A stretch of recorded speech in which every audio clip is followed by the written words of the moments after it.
지난주 한 시사 프로를 보는데요. 46년생 최말자 씨에 대한 이야기가 소개되었습니다. 이름이 말자냐 하면 딸 부잣집입니다. 딸만 줄줄이 그냥 나니까 아버지가 딸 좀 고만 나라 해가지고 말자라고 이름을 지었습니다. 예전에는 이 말자, 딸만 있으니 학교도 잘 안 보냈죠. 국민학교만 나오고 중학교도 보내지 않고 일하라고 일시켰습니다. 그러니 공부에 한이 맺힌 거예요. 워낙에 똑똑했나 봐요, 말자가. 그래서 공부에 한이 맺혀가지고 환갑이 지난 나이에 공부를 다시 시작합니다. 검정고시를 보고 대학에, 방송통신대학에 입학하게 되었어요. 대학 공부를 하는데 이게 보통 어려운 게 아니에요. 이게 막 또 타자, 컴퓨터로 타이핑해야 되니까 도와주는 친구가 생겼는데 당시에 44살인 향희 씨라고, 윤향이라는 친구가, 한참 딸뻘 친구가 하나 생긴 겁니다. 향희 씨는 이 말자 씨를 정말 언니 하면서 잘 따르고 극진히 도와주었어요. 이 향희 씨의 도움으로 이 대학을 또 졸업하게 되었습니다. 졸업 논문까지도 잘 마치게 되었어요. 그러면서 이 말자 씨가 어느 날 같이 이제 테이블에 앉아서 향희 씨랑 얘기를 하는데 자신의 이야기를 꺼내 놓습니다. 평생 누구에게도 공감받지 못했던, 그동안 꾹꾹 숨기며 살았던 자기 이야기를 향희 씨에게 이야기를 합니다.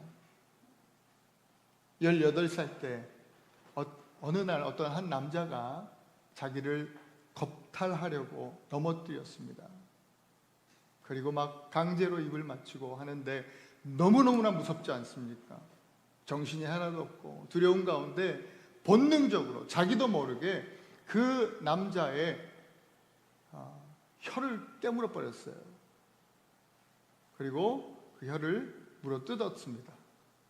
남자는, 그 범인은 혀가 잘렸죠. 이 일로 인해서 법정에 서게 되는데,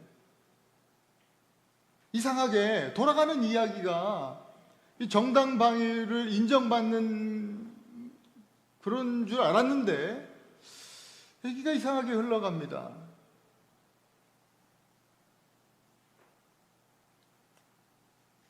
남자를 불구를 만들었다는 거죠. 또 자기가 문란한 여자로 취급받는 겁니다.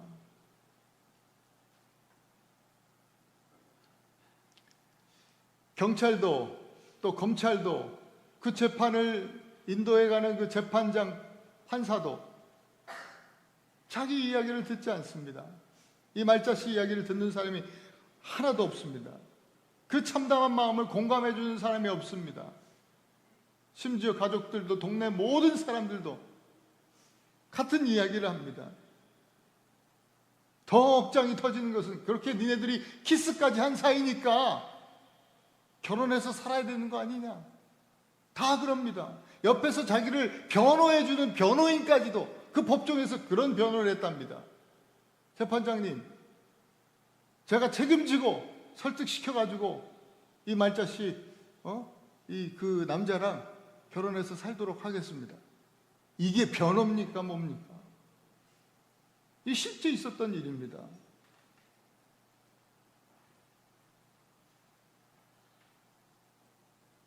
말자 씨 입장에서 어떻게 자기를 겁탈하려고 했던 그 남자랑 결혼해서 삽니까? 말이 안 되죠. 있을 수 없는 얘기입니다. 결국 말자 씨는요, 억울하게 누명을 쓰고 그렇게 징역을 살았습니다. 범죄자가 됐습니다. 50년이 넘도록 입을 닫고 그 억울한 마음, 참담한 마음을 누르고 살았는데요, 드디어 처음으로 자기를 그 자기 삶을 공감해주는 좋은 친구를 만난 거예요. 향희 씨죠. 그래서 조심스럽게 이야기를 꺼낸 것이 56년 만에 소위 최말자 사건의 재심을 한 계기가 되었고 2025년 올해 봄에 61년 만에 무죄 선고를 받게 된 그런 이야기입니다. 이 말자 씨를 돕는 많은 돕는 이들이 사람들이 생겨서 이런 긍정적인 결과가 나타난 것이 분명하지만 이것은 이 향희 씨의 진심 어린 공감에서 시작됐다고 생각합니다.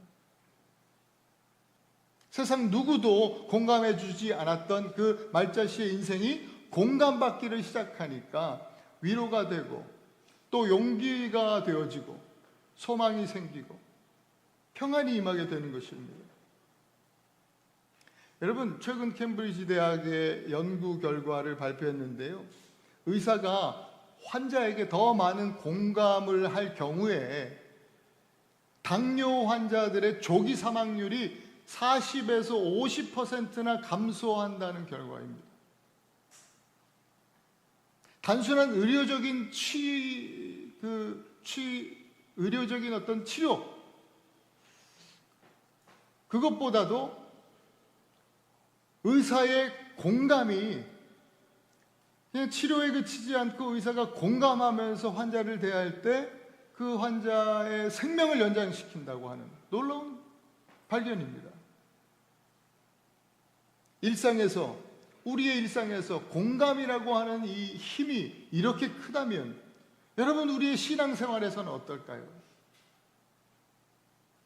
세상에 누구도 공감해 주지 않는 우리 인생을, 저와 여러분들의 인생을, 우리의 삶의 이야기를 우리 하나님께서 공감해 주시는 줄 믿습니다. 하나님의 공감하심은 우리 영혼에 위로가 되고요, 우리 영혼에 용기를 주고 또 소망을 주고 우리에게 평안을 주면서 나아가서 우리의 생명을 허락하십니다. 놀라운 발견 아닙니까? 그렇다면 하나님께서 어떻게 우리의 삶을 공감해 주실까? 오늘 히브리서 본문은 저와 여러분들을 가장 완벽하게 공감해 주시는 예수 그리스도를 우리에게 소개하고 있습니다. 그분이 어떻게 우리를 공감해 주시는가? 첫째, 예수님은 우리와 같은 모습으로 오셨습니다. 14절에는 우리는 혈과 육에 속한 사람인데 예수님도 그 모양과 같이 혈과 육을 함께 지니셨다고 그렇게 우리에게 소개합니다. 이것은 예수님께서, 하나님이신 예수님께서 인간의 몸을 입고 오신 인카네이션, 성육신에 대한 이야기입니다. 요한복음 1장 14절 말씀을 우리 함께 읽어보겠습니다. 시작. 말씀이 육신이 되어 우리 가운데 거하심에 우리가 그의 영광을 보니 아버지의 독생자의 영광이요 은혜와 진리가 충만하더라. 하나님이신 예수님께서 이 땅에 육신을 입고 오셨다. 이제 우리가 눈으로 본다라고 하는 요한의 고백입니다. 여러분, 이것은 하나님의 공감입니다. 하나님은요, 아들을 주시는 방법으로 우리에게 공감해 주셨습니다. 공감을 표현하신 거죠. 아들이신 예수님께서 왜 육신을 입고 오셨는가 하면 오늘 14절에 죽음을 통하여 곧 죽음의 세력을 잡은 자 마귀를 멸하시려고 그렇게 오셨다는 겁니다. 이어서 말씀하는 것은요, 죽기를 무서워함으로 한평생 매어 종노릇하는 모든 자들을 놓아주려고 이 땅에 성육신하셨다. 이건 죽음의 세력, 사망의 권세를 가지고 있는 마귀의 그 세력 앞에 짓눌려서 두려워, 그 사망 권세에 두려워하면서 매여 있는 저와 여러분 모든 인간을 거기서부터 놓아주시려고 예수님께서 오셨다, 이 얘기입니다. 여러분, 메인 것에서 놓아주시려고 라고 하는 오늘 본문의 이 단어, 이 표현은요, 고대 이스라엘 문화에 여러분 이것만 하는 사람들이 있었습니다. 이 일을 하는 사람들이 있었어요. 그 사람들을 뭐라고 했냐면 고엘이라고 불렀습니다. 고엘. 제가 한 1년, 2년 전에 설교한 적이 있어요. 고엘은 우리 성경에는 기억 물을 자라고 하는 번역으로 되어 있습니다. 이 고엘의 조건이 있어요. 고엘이 되려면 두 가지 반드시 필요한 조건이 있는데, 첫 번째는 가장 가까운 친족이어야 했습니다. 가까운 사람이어야 돼요. 친족이어야 됐어요. 두 번째, 가깝다고 해서 다 고엘이 될 수는 없어요. 상대방의 모든 매인 것을 자유케 해줄 수 있는, 풀어줄 수 있는, 그 빚을 다 갚아줄 수 있는 능력이 있어야 됩니다.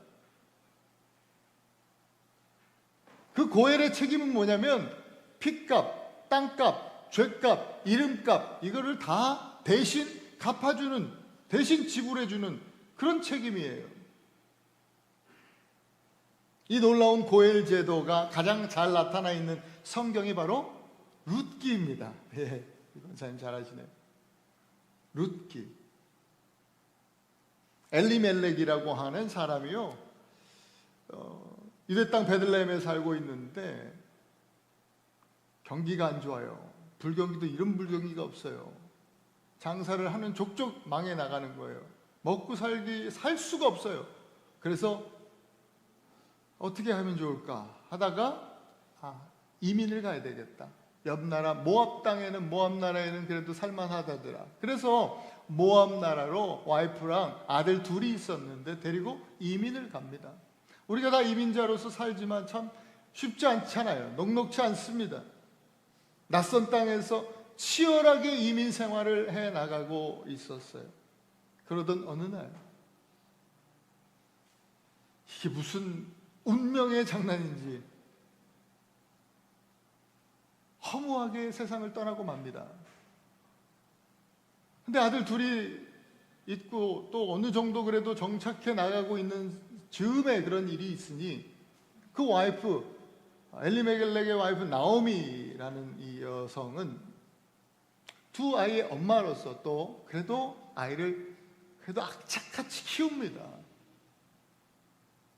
아이들은 자랐고 때가 되어서 결혼을 하게 됐습니다. 두 아들 다 결혼을 했어요.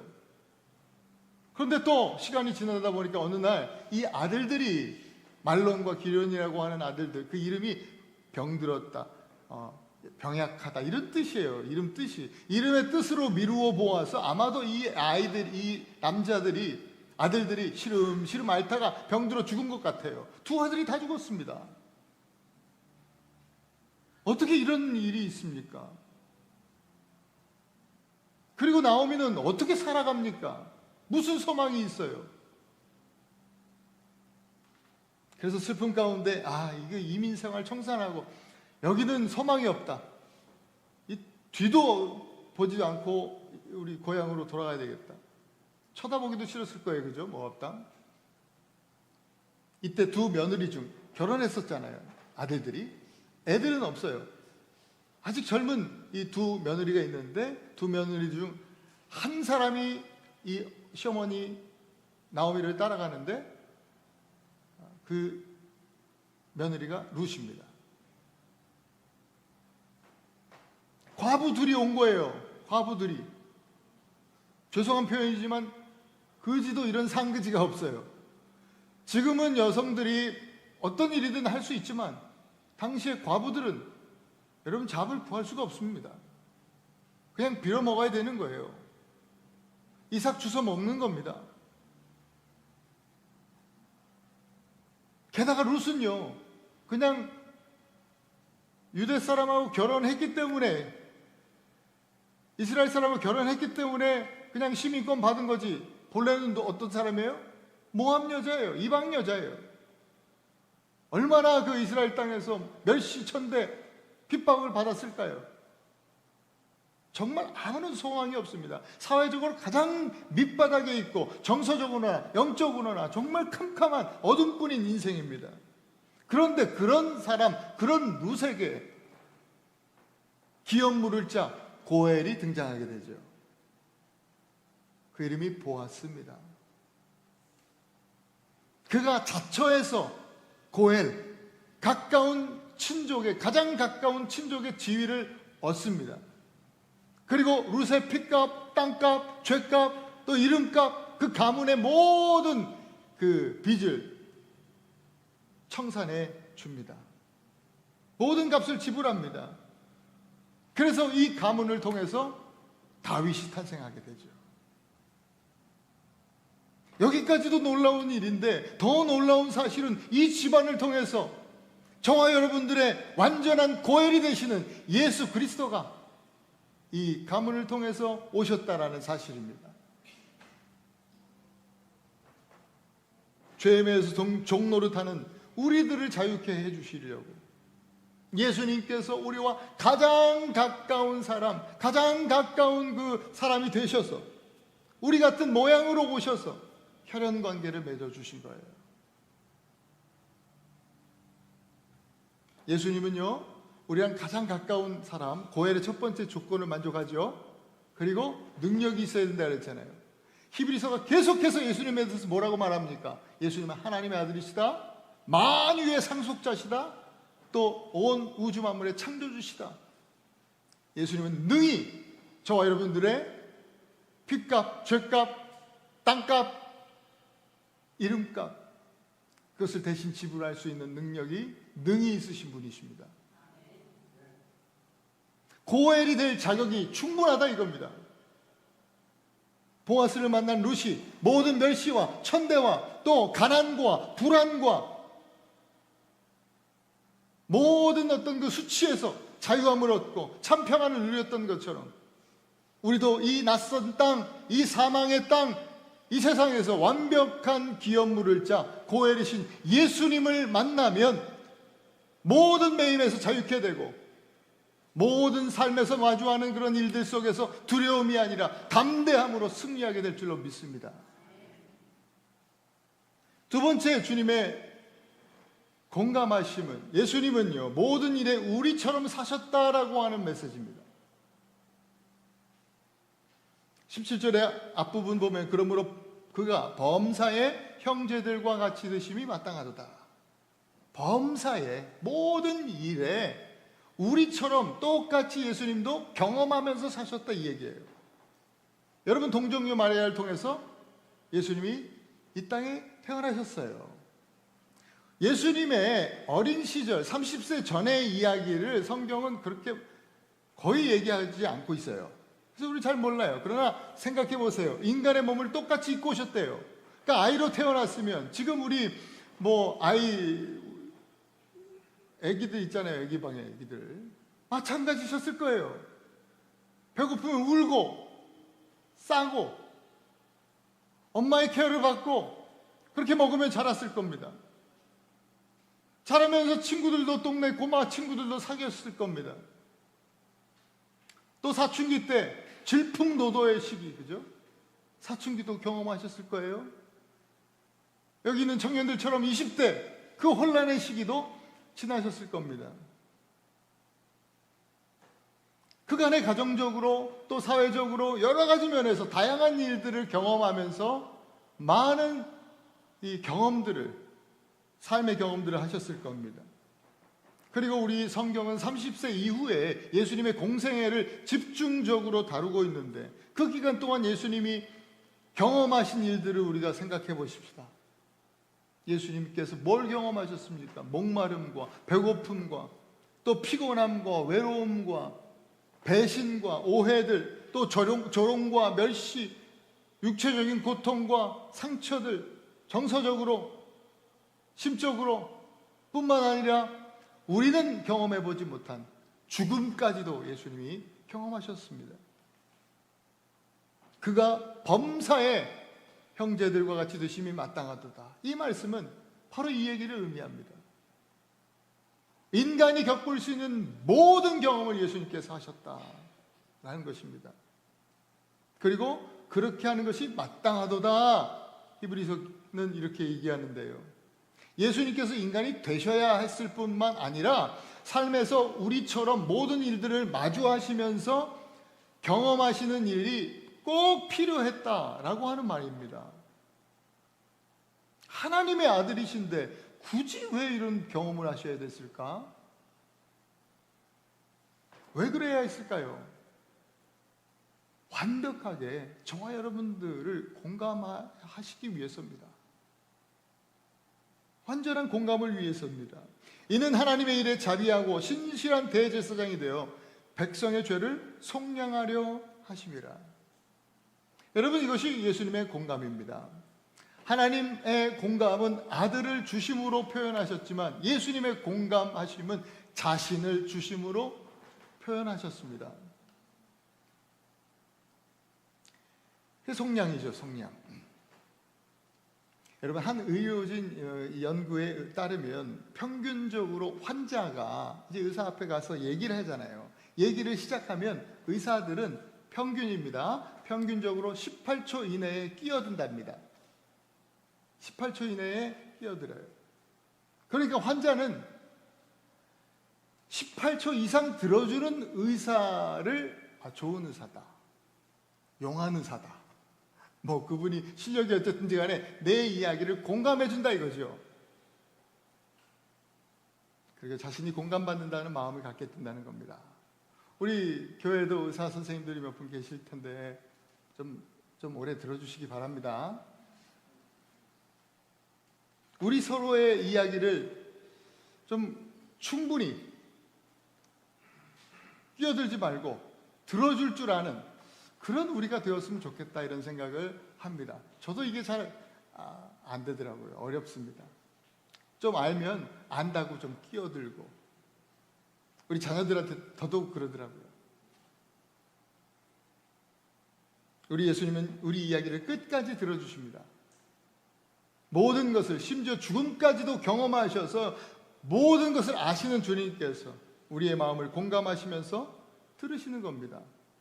그러니 서툴러도 좀 괜찮습니다. 많은 말 하지 않아도 괜찮습니다. 제가 청년의 시기에 앤디 신대원을 공부하면서 전도사 사역을 할 때였습니다. 저는 자업이 많았습니다.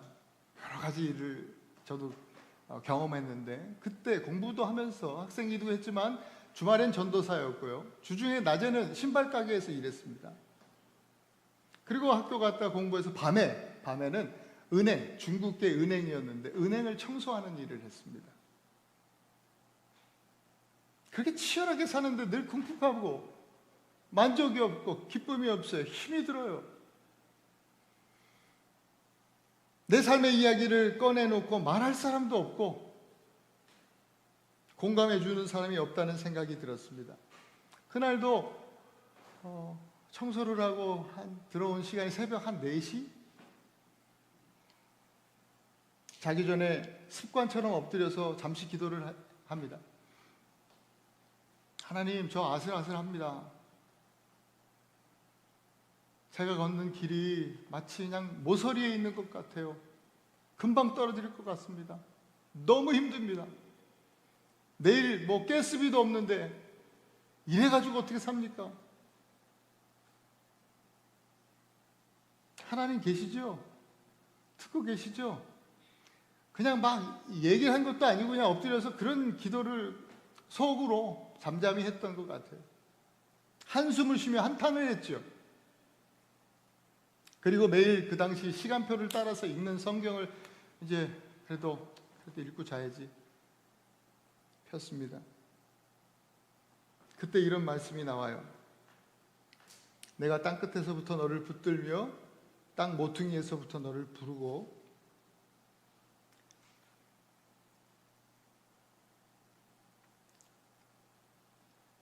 내게 이르기를 너는 나의 종이라 내가 너를 택하고 실어버리지 아니하였다 하였노라. 두려워하지 말라. 내가 너와 함께함이라. 놀라지 말라. 나는 너의 하나님이 됨이라. 내가 너를 굳세게 하리라. 참으로 너를 도와주리라. 참으로 나의 의로운 오른손으로 너를 붙들리라. 우리 예수님께서 이 말씀을 해주시는 겁니다. 제가 직업이 많았다 그랬죠. 저 작곡가였습니다. 이 말씀을 듣고 그날 시간을 정확히 압니다. 제가 5시, 새벽 5시에 그날은 잠을 잘 수가 없었습니다. 얼마나 울었는지 모릅니다. 조금도 피곤치 않았습니다. 그날은. 그래서 이 말씀이 제 안에 들어오고 이 말씀을 가지고 내가 너를 굳세게 하리라, 잠깐 들려드린 노래인데요. 한 20몇 년, 30년 전에 작곡한 제 노래입니다. 저작권도 있는 사람입니다. 제가 한 달에 100원씩 들어옵니다.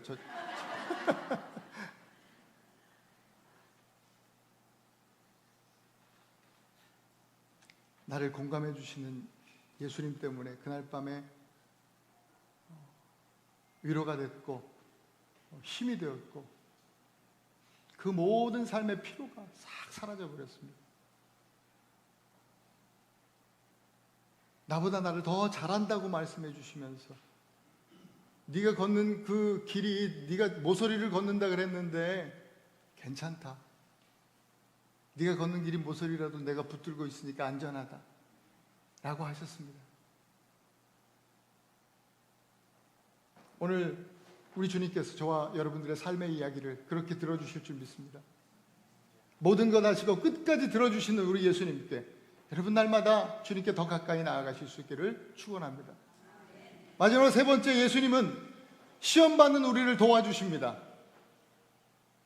18절에 그가 시험을 받아 고난을 당하셨은즉 시험받는 자들을 능히 도우실 수 있느니라. 예수님도 우리가 당하는 모든 종류의 시험을 당하셨습니다. 시험을 당하셨다는 거예요. 어떤 그냥 일반적인 일을 경험하신 것이 아니라 시험을 당하셨다. 중요한 것은 예수님께서 그 시험 중에도 죄를 짓지 않고 모든 시험을 이기셨다는 겁니다. 아니 예수님은 하나님의 아들이시니까 그 뭐 쉬운 일 아니냐 생각할 수도 있겠지만 아니요, 그렇지 않습니다. 우리는 시험에 빠지고 시험 때문에 넘어지면서 우리에게 경험하는 고통이 좀 반감될 수 있습니다. 그러나 예수님은 그렇지 않잖아요. 그냥 시험의 무게를 그대로 짊어지셔야 했던 겁니다. 죄를 짓지 않으시기 때문에 더 치열하게 시험과 싸워야 했습니다. 그렇기 때문에 예수님께서는 시험당하는 우리를 능히 도우실 수 있다고 말씀하시는 거예요. 오래전 저희가 아파트, 오늘 제 얘기를 너무 많이 해서 죄송합니다. 아파트 살 때에 이제 큰아이를 낳고 이제 정말 정신없이 살아갈 수 있을 때요, 갑자기 누가 왔어요. 막 문을 두드려요. 열어보니까 무장한 경찰이에요. 아니 경찰이 갑자기 찾아왔어요. 얼마나 무서워요. 죄진 것도 없는데 무섭더라고요, 경찰이 오니까. 왜 그러냐고 그랬더니 누가 911 눌렀다는 거야. 누가 911 신고를 했대요. 신고할 사람이 누가 있습니까? 우리 집 큰아이죠 뭐. 아기 때 지도 모르게 그냥 눌렀는데 911이 눌러졌나 봐요. 경찰이 왔어요. 능히 도우실 수 있다. 여러분 이것은 911 시스템과 똑같은 말씀이에요. 언제든지 즉시 달려와서 모든 시험과 문제를 도우시고 해결할 수 있다 이 말이에요. 그러니까 언제든지 요청해라는 거예요. 그렇게 하실 수 있는 이유는 예수님께서 모든 시험을 승리하셨을 뿐만 아니라 사망의 권세를 이기고 부활하셨기 때문에 이것이 우리에게 소망을 줍니다. 부활하신 예수님은 사도들에게 여러 가지 도움을 주셨잖아요. 그런데요, 사도들을 도우신 것과는 다른 방법으로 이제는 예수님께서 우리를 도우시는데 바로 성령님을 통해서 도우시는 거예요. 우리 성령님의 공감이죠, 이것은. 하나님의 공감은 아들을 주심으로, 예수님의 공감하심은 자신을 주심으로, 성령님의 공감은 우리를 도우심으로 그 공감을 표현하셨습니다.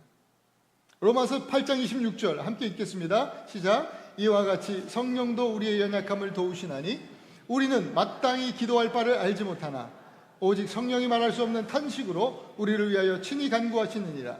여러분 이 성령에 해당하는 단어가 파라클레토스라고 하는 말인데, 파라는 바로 옆에 곁에 있다, 젓가락이 이렇게 나란히 있잖아요. 근데 하나가 없으면 이 젓가락으로서의 효력이 하나도 없죠. 이건 뭐 어디다 쓸 겁니까?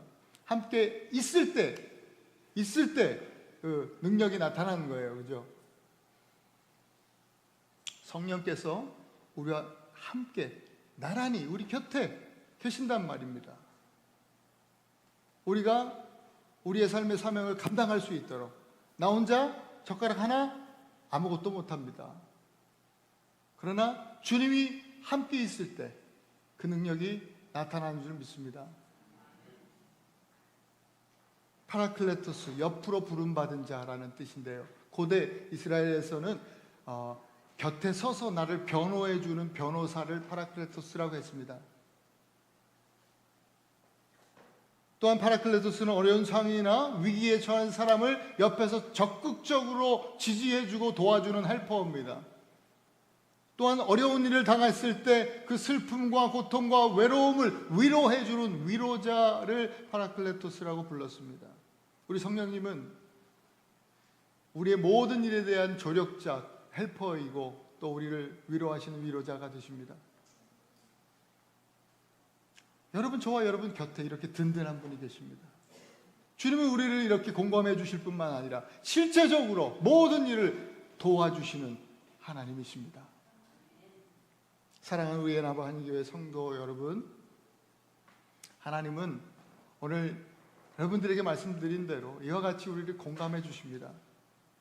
예수 그리스도를 통한 이 아름다운 공감은 저와 여러분들에게 위로를 주고 소망을 주고 더 나아가 생명을 주는 하나님의 복음입니다. 오늘 서두에서 말씀드린 대로 향희 씨의 공감으로 인해서 61년 만에 억울함을 벗고 그 무죄 판결을 받은 최말자 씨 이야기도 정말 놀라운 얘기지만 더 놀라운 이야기는 뭐예요? 예수님의 공감하심으로 인해서 오늘 저와 여러분들의 모든 죄가 용서함을 받고 하나님 앞에서 무죄 판결을 받은 이것입니다. 주님은 이제 저와 여러분들에게 도전하십니다.